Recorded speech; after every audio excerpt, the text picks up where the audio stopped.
దానికి అద్దం పట్టేలా ఈ ఎన్నికలు ఈరోజు మన ముందు రాబోతున్నాయి.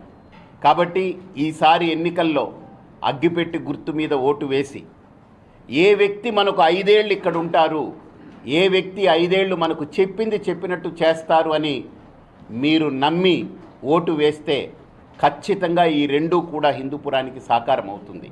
రాబోయే భవిష్యత్తు, రాబోయే తరం ఈ హిందూపురం ఈ ఓటర్లందరినీ గుర్తుపెట్టుకోండి.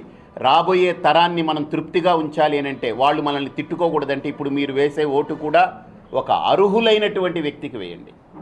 నాలో అర్హత అంటారా, ఈరోజు నేను విడుదల చేస్తున్నా నా మేనిఫెస్టోని, మీరు చూస్తారు.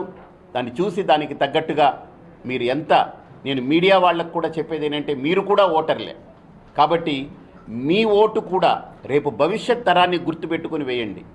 అలాగనే మనం మీడియా తరపున ఈరోజు చెప్పాల్సింది ఏంటంటే 2000కి